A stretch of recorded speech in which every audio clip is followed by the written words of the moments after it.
بسم اللہ الرحمن الرحیم۔ مزمل مصطفی ایک بار پھر آپ کی خدمت میں حاضر ہے۔ آپ دیکھ رہے ہیں ہمارا یوٹیوب چینل بزم نیر۔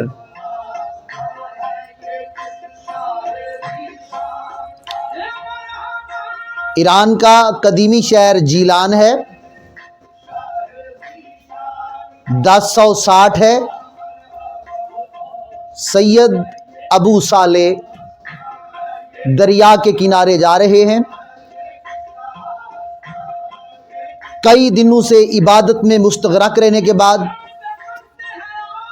نہ کچھ کھایا ہے نہ کچھ پیا ہے، اب بھوک کی شدت نے خوب ستایا ہوا ہے اور دریا کے کنارے چلتے جا رہے ہیں۔ بھوک کی عالم میں دیکھا کہ ایک سیب دریا میں آ رہا ہے۔ بھوک کی شدت نے ستایا، ابو صالح نے ہاتھ بڑھایا، اس سیب کو پکڑا، دھویا اور کھانا شروع کیا۔ جب کھانے لگے، اندر سے ایک آواز آئی، اے ابو صالح، تجھے پتہ ہے یہ سیب کس کا ہے؟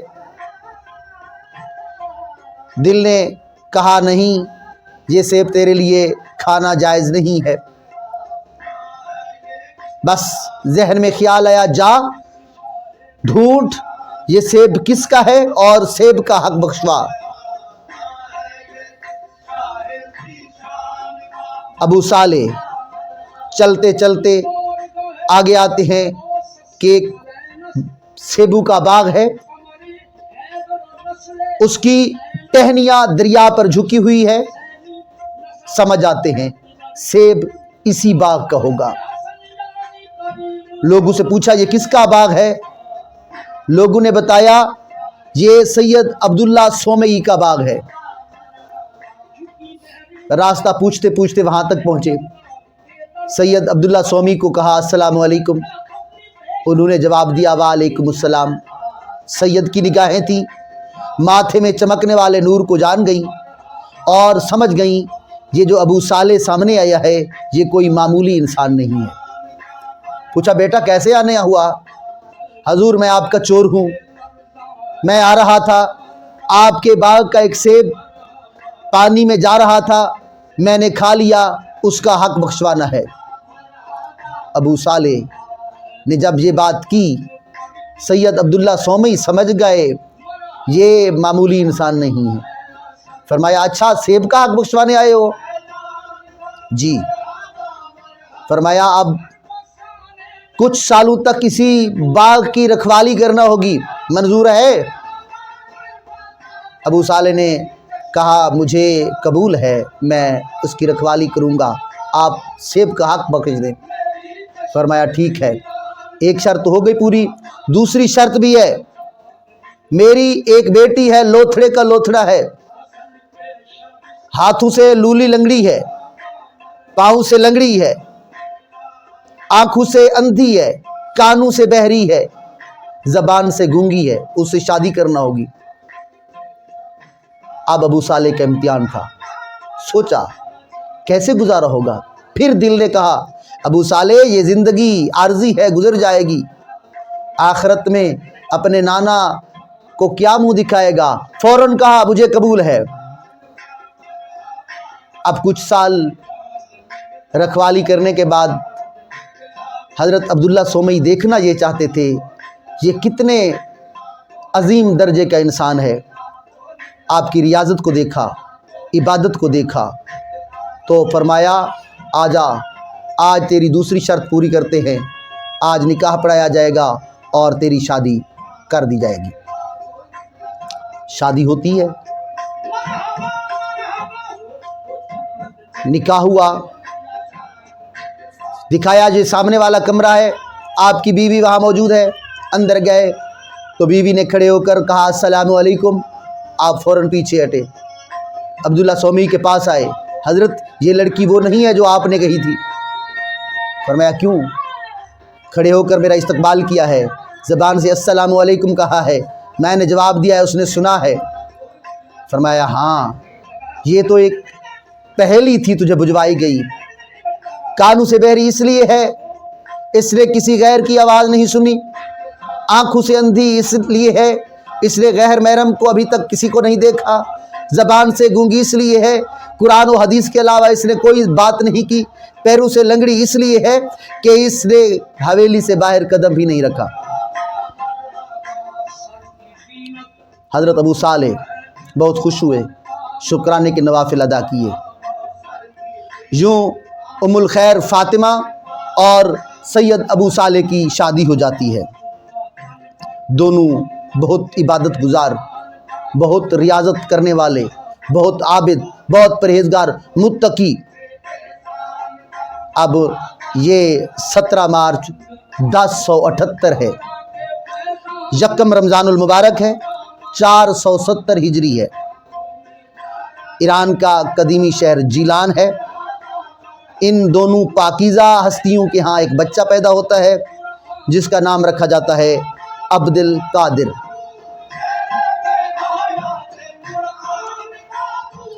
رمضان کا مہینہ تھا، عبد القادر بچہ دن کے وقت ماں کا دودھ نہیں پیتا، جب روزہ افطار ہو جاتا ہے پھر پینا شروع کر دیتا ہے۔ ماں اور باپ سمجھ گئے یہ کوئی بہت عظیم انسان بننے والا ہے۔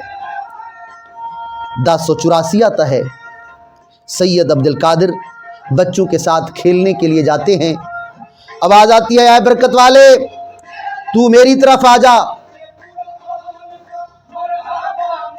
شیخ عبد القادر جیلانی پیچھے لوٹتے ہیں، گھر جاتے ہیں اور کھیل کود سے رغبت ختم ہو جاتی ہے۔ مدرسے میں داخل کرایا جاتا ہے، یہ 1085 ہے۔ سید عبد القادر کے والد ابو صالح کی وفات ہو چکی ہوتی ہے۔ سیدہ ام الخیر فاطمہ اپنے والد سید عبداللہ سومی کے گھر میں آ گئی۔ سید عبد القادر کی پرورش اپنے نانا کے ہاں ہونے لگی۔ نانا نے مدرسے میں داخل کرایا۔ جب مدرسے میں جاتے ہیں، بچوں کے ساتھ جب ملتے ہیں تو آواز آتی ہے اللہ کے ولی کے لیے جگہ کشادہ کر دو۔ سب بچے سنتے ہیں اور عبد القادر کے لیے جگہ چھوڑ دیتے ہیں۔ سب کو پتہ چل جاتا ہے کہ بچہ معمولی نہیں ہے، یہ عظیم انسان ہے۔ 1091 میں عمر مبارک 12 سال ہے، نانا کی وفات ہو چکی ہے۔ فرماتے ہیں اماں میں اب کاشتکاری کروں گا، نانا فوت ہو گئے ہیں، گھر کا کاروبار سرکل چلانا ہے۔ کاشتکاری کرنے کے لیے 1092 میں ہل جوتے، بیل جس کو آپ جوتنے لگے وہ کھڑا ہو گیا اور کہنے لگا اے عبد القادر تو کاشتکاری کے لیے نہیں بنایا گیا۔ بس کاشتکاری کو چھوڑا۔ 1095 عالم شباب ہے، بچے سونے کی تمنا کرتے ہیں، عبد القادر بھی سونے کے لیے آگے بڑھتا ہے۔ آواز آتی ہے عبد القادر تو سونے کے لیے تو پیدا نہیں کیا گیا۔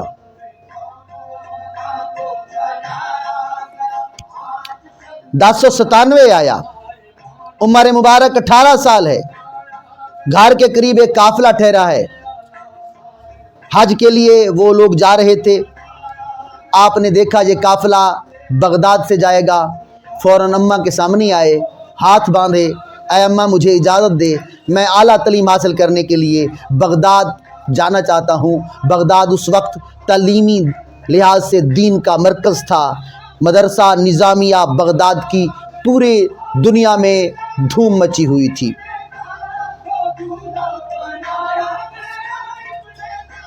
78 سالہ بوڑھی ماں نے اجازت دی، فرمایا بیٹا جا اللہ کے حوالے، یہ 80 دینار تیرے باپ کا ترکہ ہے، اس میں سے 40 تیرے ہیں، 40 تیرے بھائی کے ہیں، تیرے جبے میں تیرے قمیض میں ان کو میں سلائی کر دیتی ہوں۔ 40 دینار کو ماں نے سلائی کر دیے اور کہنے لگی بیٹا جان پر بن جائے، سن بیٹا جھوٹ کبھی نہیں بولنا۔ اب قافلے کے ساتھ عبد القادر جا رہے ہیں، جنگلوں میں سے قافلہ گزر رہا ہے، ڈاکو آ جاتے ہیں، سارے قافلے کا سامان لوٹ لیتے ہیں۔ عبد القادر کی تلاشی لیتے ہیں، یہاں تو کوئی سامان نظر نہیں آتا۔ ایک ڈاکو قریب آتا ہے، آ کر پوچھتا ہے بیٹا تیرے پاس بھی کچھ ہے؟ فرمایا ہاں میرے پاس 40 دینار ہیں۔ اس نے پھر تلاشی کی، اس کو کچھ نہ ملا، اپنے سردار کے پاس لے گیا۔ سردار نے پوچھا اس بچے کو کیوں لائے ہو؟ کہا یہ بچہ جھوٹ بولتا ہے۔ کیا جھوٹ ہے؟ میں نے پوچھا تیرے پاس کیا ہے؟ یہ کہتا ہے 40 دینار ہیں، میں نے تلاشی لی ہے کچھ بھی نہیں ہے۔ سردار نے خود تلاشی لی،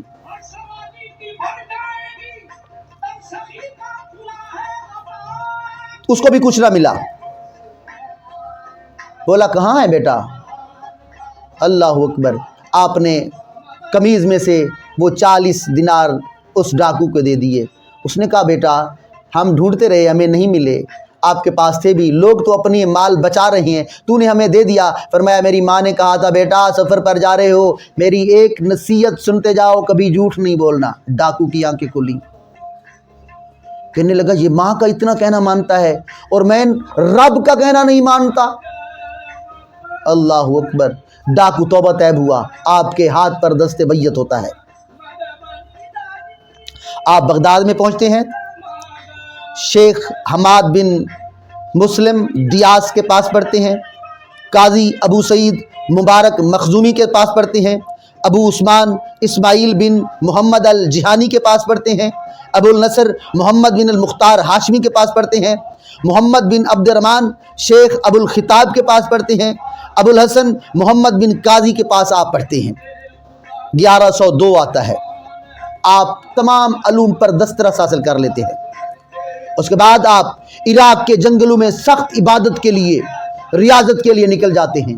جنگلوں میں آپ اللہ اللہ کی صدائیں بلند کرتے ہیں۔ 1121 جمعہ کا دن ہے، جمعہ ادا کرنے کے لیے عبد القادر جیلانی بغداد آ رہے ہیں۔ راستہ میں ایک لاغر بیمار شخص پڑا ہے، کہتا ہے السلام علیکم عبد القادر۔ آپ نے جواب دیا وعلیکم السلام۔ بیمار بولا مجھے اٹھائیے، جب اٹھایا تو وہ تندرست ہو گیا۔ حضرت شیخ عبد القادر جیلانی خود فرماتے ہیں میں حیران ہو گیا۔ وہ بولا گھبرا نہیں، میں تیرے جد امجد محمد رسول اللہ صلی اللہ علیہ وسلم کا دین ہوں، لاغر ہو گیا تھا، مجھے اٹھانے والا کوئی نہیں تھا، تو نے مجھے زندگی بخشی، آج سے تو محی الدین ہے۔ فرماتے ہیں میں مسجد میں پہنچا، ایک شخص نے میرے جوتے اٹھائے، ادب سے بولا یا سیدی محی الدین۔ آگے بڑھا، لوگوں کا جھمکٹا میرے ارد گرد ہو گیا، سب کہہ رہے تھے السلام علیکم یا محی الدین، یوں آپ کا لقب ہو گیا محی الدین۔ 1126 آتا ہے، تزکیہ نفس، جنگلوں میں ریاضت کے بعد آپ قاضی ابو سعید مخزومی کی بیعت ہوتے ہیں۔